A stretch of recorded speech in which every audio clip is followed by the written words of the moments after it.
ભેસ્તાનના સિદ્ધાર્થનગરમાં હત્યાની ઘટનાથી ભયનો માહોલ.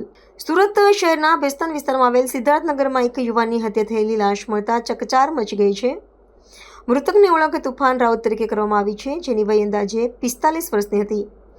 તુફાન રાઉત મૂળ ઓડિશાના રહેવાસી હોવાનું પ્રાથમિક માહિતીમાં સામે આવ્યું છે. સૂત્રોના જણાવ્યા મુજબ તુફાની રાઉતની હત્યા કરવામાં આવી હોવાનો શંકાસ્પદ બનાવ છે અને તેનું મૃતદેહ શંકાસ્પદ હાલતમાં મળી આવ્યો છે. ઘટનાની જાણ થતાં જ ભેસ્તાન પોલીસ તાત્કાલિક ઘટના સ્થળે પહોંચી ગઈ હતી. સાથે ઉચ્ચ પોલીસ અધિકારીઓએ પણ ઘટના સ્થળની મુલાકાત લીધી હતી અને પૂરતી માહિતી મેળવી આગળની કાર્યવાહી હાથ ધરી છે. હત્યા પાછળનું સાચું કારણ અને હત્યારા કોણ છે તેની તપાસ શરૂ કરવામાં આવી છે.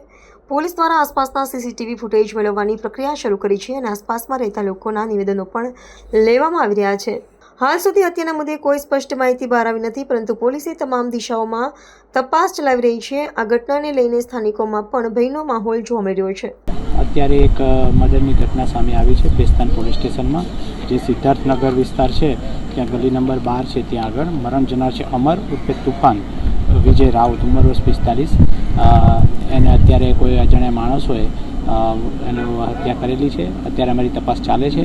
કોઈ નજીકના જેના મિત્ર કે કોઈ એવા શકમન છે. પોલીસ આરોપીને પકડવાની તજવીજ ચાલુ કરી દીધી છે. કઈ રીતની આ બોડી જોવા મળી છે? અત્યારે એને નાકને કાપી દીધી એવી ઈજા દેખાઈ રહી છે, તથા બીજી પણ ઈજાઓ છે, હાથની પણ ઈજા, છતાં પણ હજુ બોડીનું પરીક્ષણ ચાલી રહ્યું છે અને હમણાં તાત્કાલિક પીએમ થઈને મરણનું કારણ પણ સામે આવી જશે.